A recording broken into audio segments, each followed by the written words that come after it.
Bonjour, Elisabeth Bonnet-Katz. Je suis l'auteure et la réalisatrice du documentaire sur le sauvetage des Juifs durant la Seconde Guerre mondiale.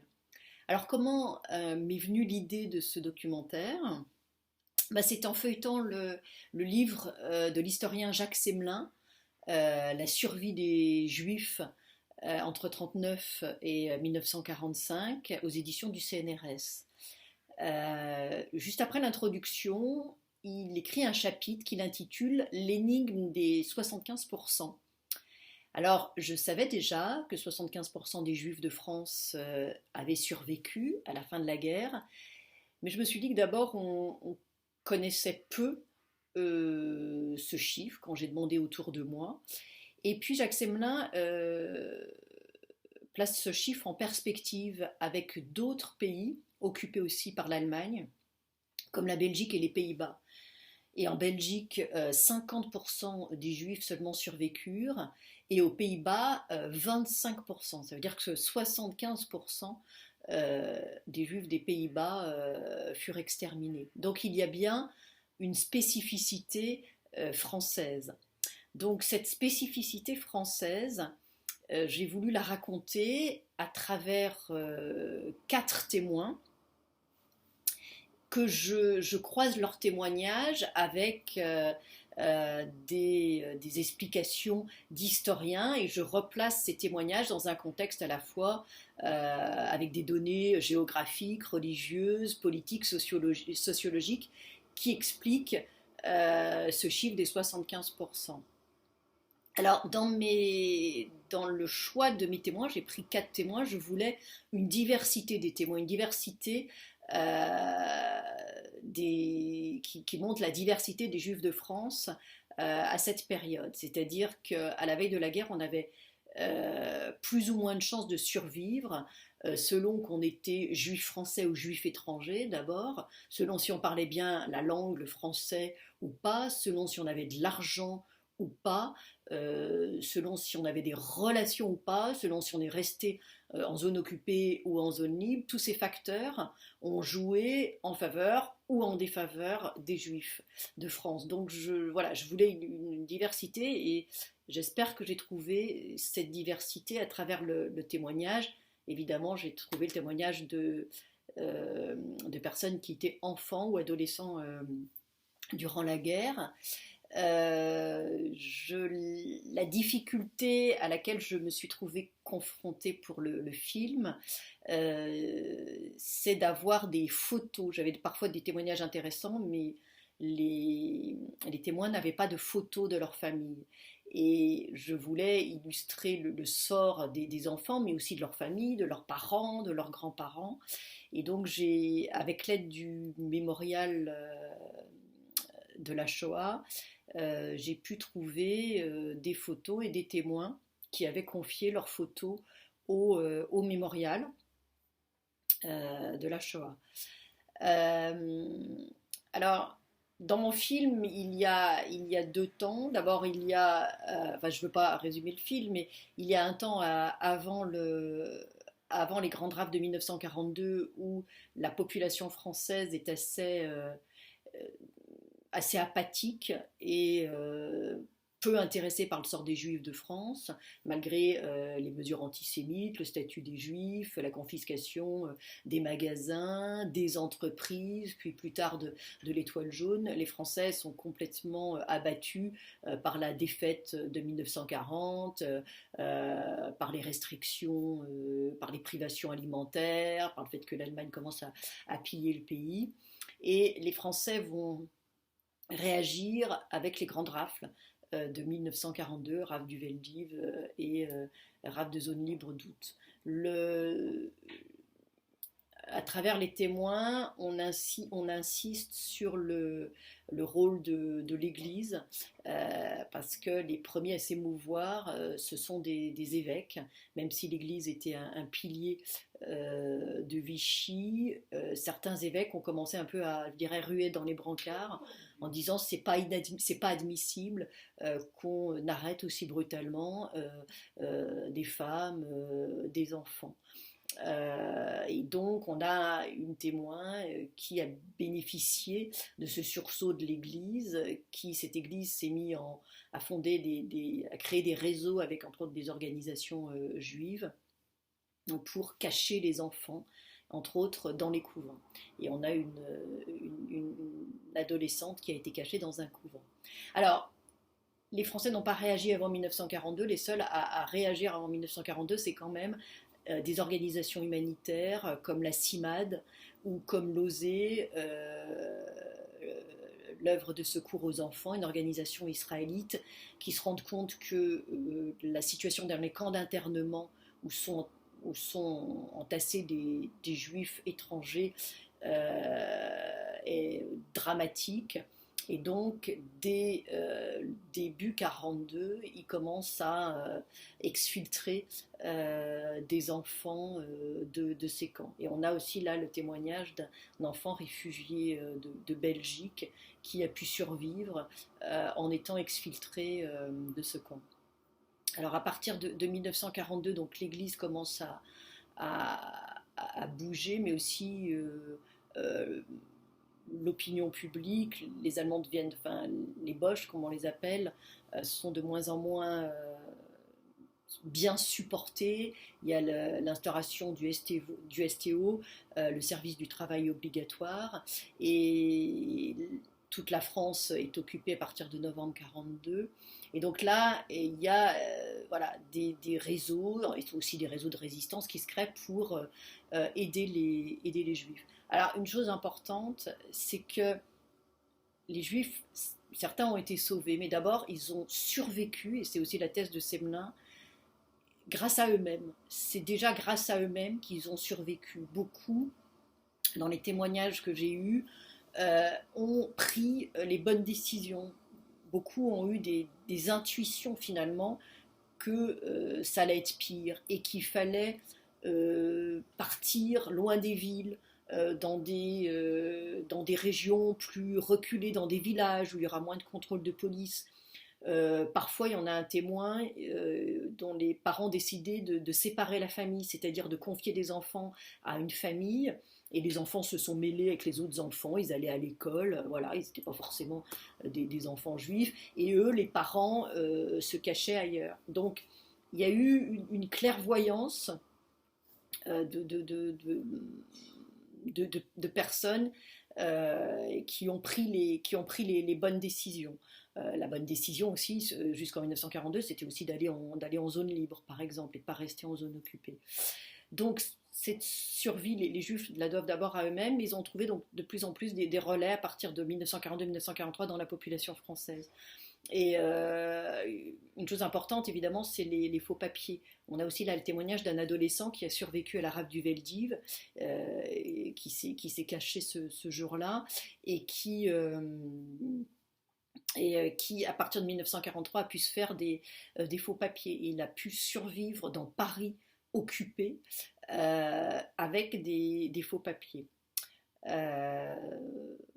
Donc, ce que je voulais aussi montrer, ce qui est important, c'est que en France, il y a plus de 4000 Juifs dont le nom est inscrit sur le mur qui est adossé au mémorial de la Shoah. Mais il y a finalement beaucoup plus de Français que ces 4000 Juifs qui ont aidé les Juifs.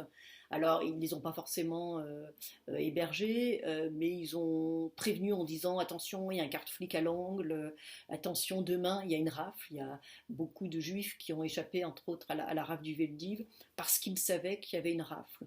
Et donc, qui n'ont pas dormi chez eux la veille de la rafle. Donc, c'est tous ces petits gestes qui expliquent cette survie des Juifs. C'est tout cet environnement qui n'existait pas forcément aux Pays-Bas, encore moins évidemment dans des pays où 90% des Juifs ont été exterminés comme la Pologne, où c'était aussi très difficile d'aider les Juifs, parce que vous hébergiez des Juifs, vous étiez tués sur le champ. Donc tout ça, voilà, et toutes ces données expliquent ce chiffre des 75%. Voilà, bah écoutez, merci de votre attention et bon film. Bonjour, Elisabeth Bonnet-Katz. Je suis l'auteur et la réalisatrice du documentaire sur le sauvetage des Juifs durant la Seconde Guerre mondiale. Alors comment m'est venue l'idée de ce documentaire? Bah, c'est en feuilletant le livre de l'historien Jacques Semelin, La survie des Juifs entre 1939 et 1945 aux éditions du CNRS. Juste après l'introduction, il écrit un chapitre qu'il intitule L'énigme des 75%. Alors, je savais déjà que 75% des Juifs de France avaient survécu à la fin de la guerre, mais je me suis dit que d'abord, on connaissait peu ce chiffre quand j'ai demandé autour de moi. Et puis, Jacques Semelin place ce chiffre en perspective avec d'autres pays occupés aussi par l'Allemagne, comme la Belgique et les Pays-Bas. Et en Belgique, 50% des Juifs seulement survécurent, et aux Pays-Bas, 25%. Ça veut dire que 75% des Juifs des Pays-Bas furent exterminés. Donc il y a bien une spécificité française. Donc cette spécificité française, j'ai voulu la raconter à travers 4 témoins que je croise leurs témoignages avec des explications d'historiens et je replace ces témoignages dans un contexte à la fois avec des données géographiques, religieuses, politiques, sociologiques qui expliquent ce chiffre des 75%. Alors, dans le choix de mes témoins, j'ai pris 4 témoins. Je voulais une diversité des témoins, une diversité qui montre la diversité des Juifs de France à cette période. C'est-à-dire qu'à la veille de la guerre, on avait plus ou moins de chances de survivre selon qu'on était juif français ou juif étranger d'abord, selon si on parlait bien la langue, le français ou pas, selon si on avait de l'argent ou pas, selon si on avait des relations ou pas, selon si on est resté en zone occupée ou en zone libre. Tous ces facteurs ont joué en faveur ou en défaveur des Juifs de France. Donc voilà, je voulais une diversité et j'espère que j'ai trouvé cette diversité à travers le témoignage. Évidemment, j'ai trouvé le témoignage de personnes qui étaient enfants ou adolescents durant la guerre. La difficulté à laquelle je me suis trouvée confrontée pour le film, c'est d'avoir des photos. J'avais parfois des témoignages intéressants, mais les témoins n'avaient pas de photos de leur famille. Et je voulais illustrer le sort des enfants, mais aussi de leur famille, de leurs parents, de leurs grands-parents. Et donc, avec l'aide du mémorial de la Shoah, j'ai pu trouver des photos et des témoins qui avaient confié leurs photos au mémorial de la Shoah. Alors, dans mon film, il y a 2 temps. D'abord, je ne veux pas résumer le film, mais il y a un temps avant les grandes rafles de 1942 où la population française est assez apathique et peu intéressée par le sort des Juifs de France, malgré les mesures antisémites, le statut des Juifs, la confiscation des magasins, des entreprises, puis plus tard de l'Étoile jaune. Les Français sont complètement abattus par la défaite de 1940, par les restrictions, par les privations alimentaires, par le fait que l'Allemagne commence à piller le pays. Et les Français vont réagir avec les grandes rafles de 1942, rafle du Veldiv et rafle de zone libre d'août. à travers les témoins, on insiste sur le rôle de l'Église, parce que les premiers à s'émouvoir, ce sont des évêques, même si l'Église était un pilier de Vichy. Certains évêques ont commencé un peu à, je dirais, ruer dans les brancards en disant c'est pas admissible qu'on arrête aussi brutalement des femmes, des enfants.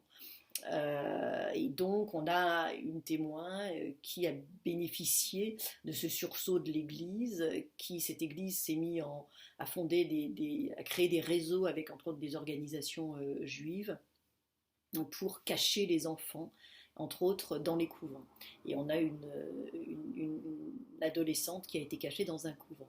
Alors, les Français n'ont pas réagi avant 1942, les seuls à réagir avant 1942, c'est quand même des organisations humanitaires comme la CIMAD ou comme l'OSE, l'œuvre de secours aux enfants, une organisation israélite qui se rendent compte que la situation dans les camps d'internement où sont entassés des juifs étrangers est dramatique. Et donc, dès début 42, ils commencent à exfiltrer des enfants de ces camps. Et on a aussi là le témoignage d'un enfant réfugié de Belgique qui a pu survivre en étant exfiltré de ce camp. Alors à partir de 1942, donc l'Église commence à bouger, mais aussi l'opinion publique, les Allemands deviennent, enfin les Boches comme on les appelle, sont de moins en moins bien supportés. Il y a l'instauration du STO, le service du travail obligatoire, et toute la France est occupée à partir de novembre 42.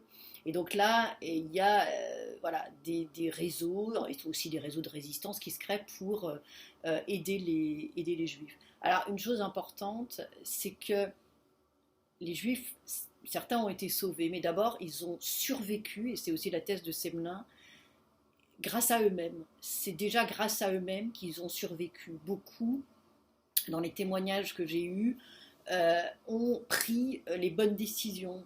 Beaucoup ont eu des intuitions finalement que ça allait être pire et qu'il fallait partir loin des villes, dans des régions plus reculées, dans des villages où il y aura moins de contrôle de police.